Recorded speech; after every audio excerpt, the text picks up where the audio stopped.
Hello miss యేసరావు.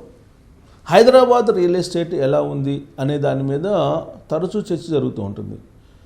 పతనావస్థకు వెళ్ళిపోయినటువంటి real ఎస్టేట్ని కొంత ఊపు తీసుకొచ్చేందుకు ఆర్టిఫిషియల్గా క్రియేట్ చేసింది తెలంగాణ ప్రభుత్వం అనే విషయాన్ని కపిలవాయి దిలీప్ కుమార్ గారు, ఉద్యమకారుడు, కొద్దిసేపటి క్రితం నా ఇంటర్వ్యూలో చెప్పారు.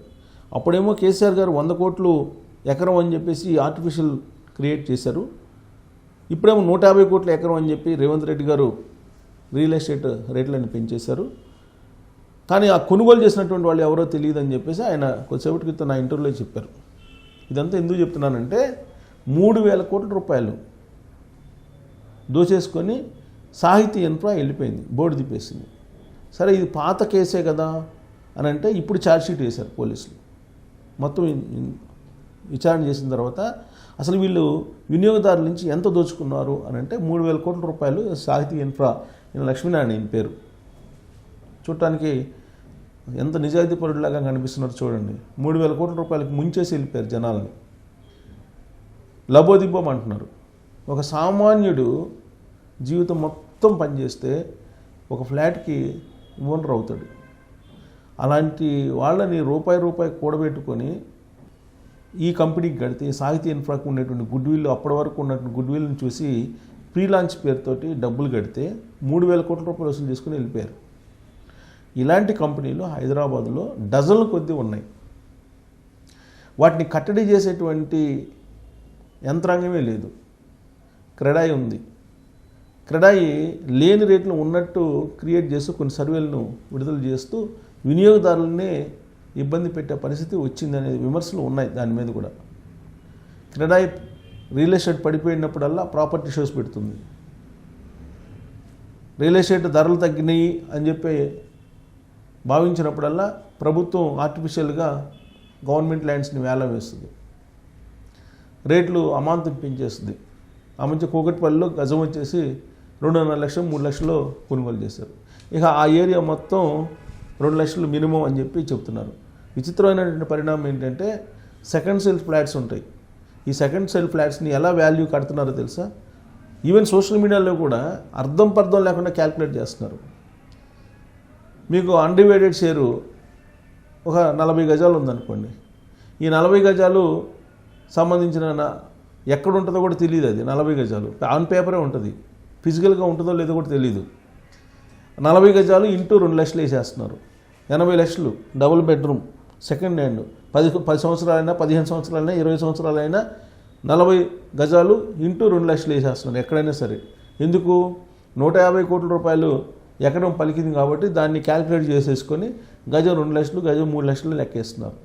కానీ ఈ గజం 2 లక్షలు 3 లక్షలు పలికినటువంటి భూములు ఏదైతే ఉన్నాయో అదంతా ఆర్టిఫిషియల్గా క్రియేట్ చేసినటువంటి డిమాండ్. పైగా హైరేజెస్ వాళ్ళకి ఇస్తున్నటువంటిది. హైరేజెస్ అంటే ఒక ఎకరం ఇస్తే హైరేజెస్లో ఎన్ని ఫ్లోర్లు కడతారు. వాళ్ళకి యూడిఎస్ వచ్చేసి 15 గజాలు కూడా రాదు. ఇప్పుడు అందుకే వాళ్ళు అంత ఎక్కువ పెట్టుకుంటారు. హైరేజెస్కి సంబంధించినటువంటి బిల్డర్స్ అన్లిమిటెడ్గా కట్టుకోవచ్చు. వాళ్ళు 40 ఫ్లోర్లు 50 ఫ్లోర్లు కట్టుకోవచ్చు. అందుకని వాళ్ళు ఎక్కువ పెట్టుకుంటారు ఎకరం భూమి. ఆ రేటుని చూసి పులిని చూసి నక్కవాత పెట్టుకున్నట్టు ఇప్పుడు ఆ రేటుని చూపించి ఈ ఏరియా మొత్తం ఇంతే రేటు ఉంది, 1,50,000 నుంచి 2 లక్షలు.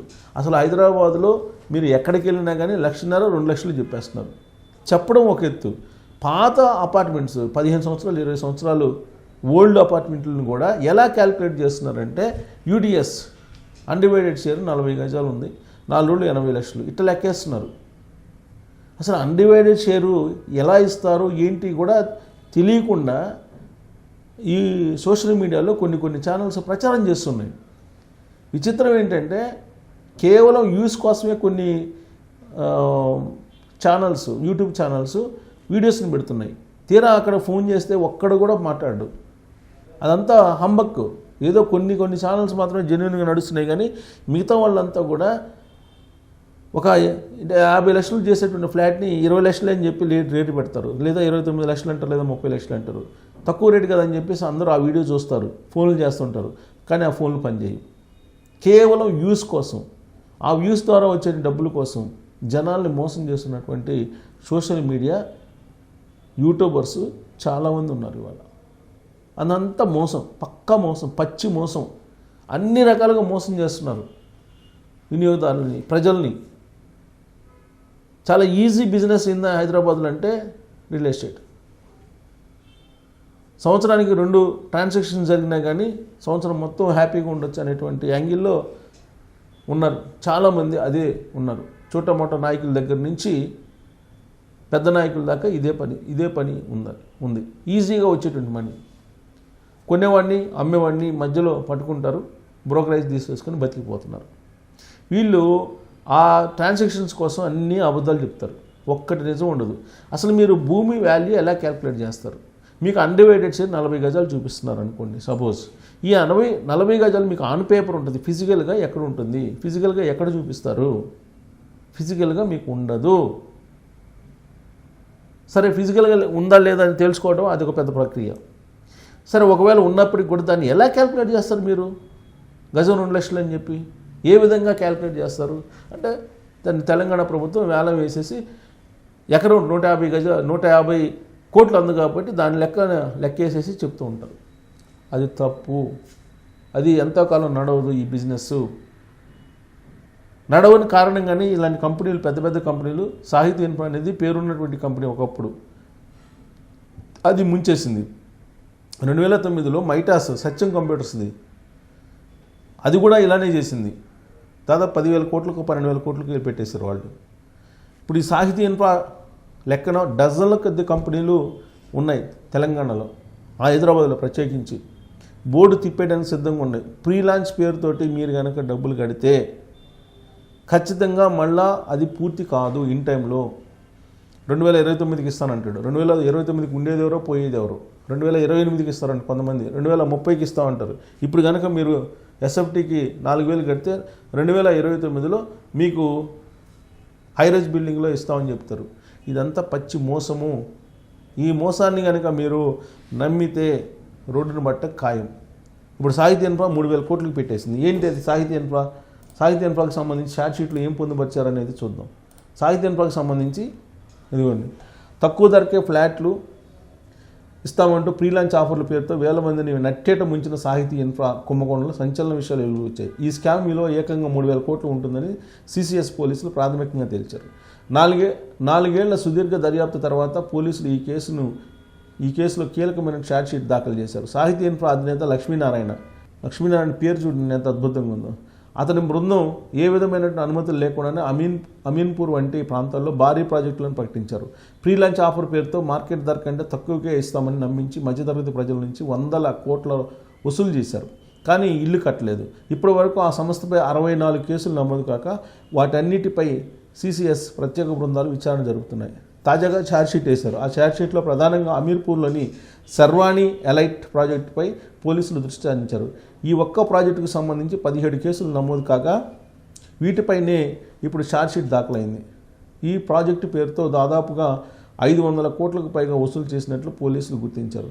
బాధితులకు ఫ్లాట్లు ఇవ్వకపోగా ఆ డబ్బును లక్ష్మీనారాయణ తన సొంత ప్రయోజనాల కోసం, విలాసాల కోసం మళ్లించారని ఆధారాలు సేకరించారు. ఈ కుంభకోణంలో కేవలం లక్ష్మీనారాయణ మాత్రమే కాకుండా మొత్తం 13 మందిని నిందితులుగా పోలీసులు చేర్చారు. సంస్థ డైరెక్టర్లు, కీలక ప్రతినిధులు ఈ మోసంలో భాగస్వాములైనట్లు అభియోగాలు నమోదారు.